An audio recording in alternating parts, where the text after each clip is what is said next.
Well, what did I get ill from? And I think probably from your 11 pints of heavy, that fat ass you sat on, the fags you're smoking, the lack of coherent relationships with anyone in your life, sitting atop a 5G tower, taking in jabs and jabbing your pets and having scariants and boosters.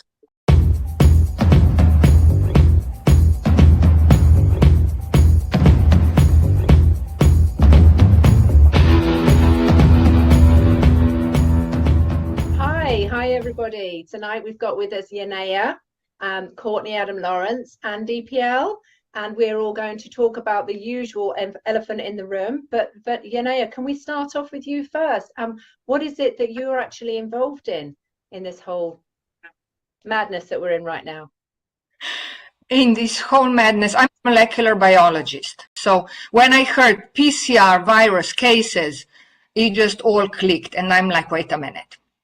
Cannot be. You cannot do that. You cannot diagnose a disease just via PCR. As virologist Dr. Stefan Lanka says, it's not that virologists are intentionally trying to deceive the public, but rather that they themselves have been deceived. They simply follow the procedures they were taught and interpret the results in the way they were taught.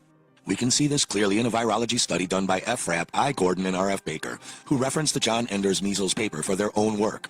They say monkey kidney cells, however, are unsuitable for investigations of the type reported here, because Enders, Peebles, and Ruckel showed that monkeys and cell cultures derived from monkeys are often infected with an agent serologically indistinguishable from human measles virus, which causes cytopathic changes, meaning cell breakdown of monkey kidney cells in cultures, almost identical with those caused by human measles virus.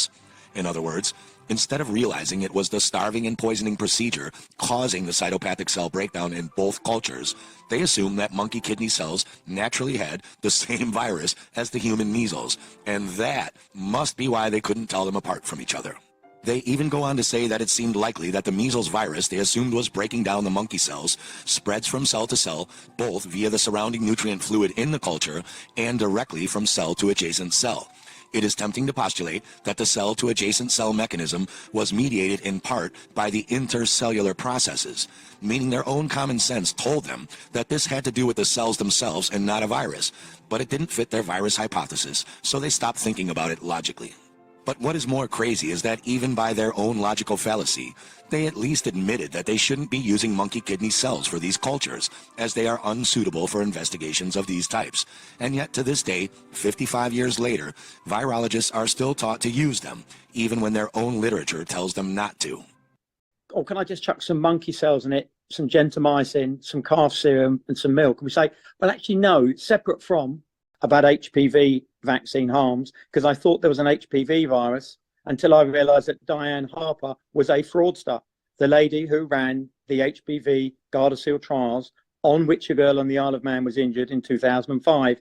So this goes back a long way as a depopulation tool with the HPV jab now in boys. But there's no HPV virus, there's no measles, there's no Ebola, there's no SARS, there's no anything that contributed to AIDS other than AZT, which murdered people. But now I even know what is cancer. So cancer is not what I was told cancer was. It's like just a cleaning process. So, I mean, we just buy into this completely upside down world, and you just never question. So again, virologists are not lying, but at some point you do start lying to yourself.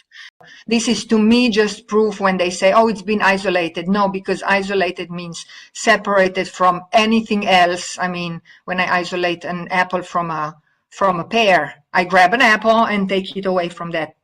And if they look at the experiment of that cruel man, Louis Pasteur, and what went on with injection of ground up pieces of animal into the brains of dogs, and the dogs slaughtered over the years for this rabies fraud, they would never go to a Manx vet or any vet again for a rabies jab. So anywhere that requires a jab, I will not be traveling to for any pet that I have.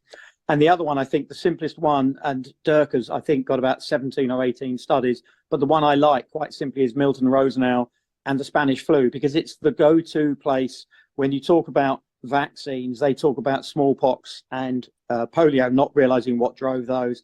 Obviously, smallpox jabs drove that, and polio, DDT, and other things, arsenic as well. But if you come back to the Spanish flu, it's the one that killed all these people.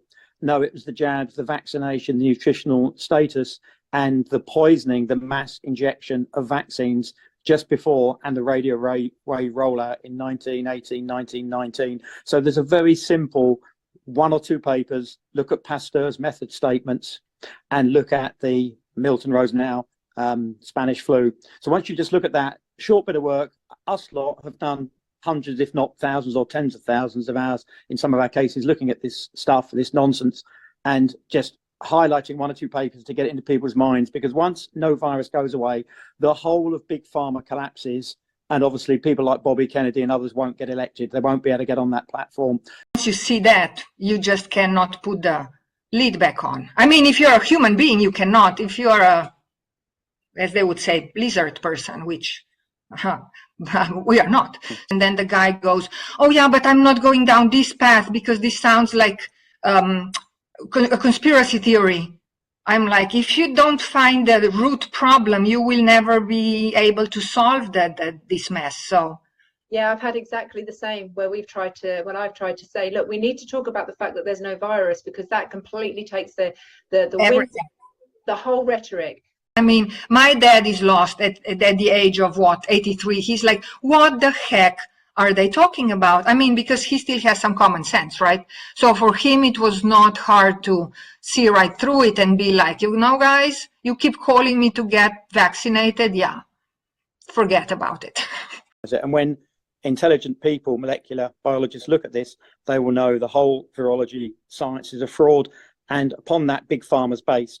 And when that goes, the enemy goes, and the need for drugs and vaccines goes, 70 odd doses of 16 different vaccines on the US schedule, driving autism from 1 in 10,000 40 years ago to 1 in 36. So we've had the virus experiment.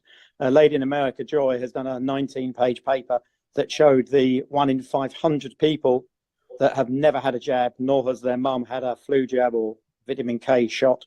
And those 1 in 500 people in the States are the healthiest people by a country mile. The evidence is in, but 499 people out of every 500 in America has the jab-induced sickness. So they're in a Stockholm syndrome relationship with their slave master. It's quite sad. But we're escaping that, and we're going to build a better world. Yes, we are. Let's manifest that. If you can imagine, Big Pharma's been taken down, and the entire world is a lot healthier.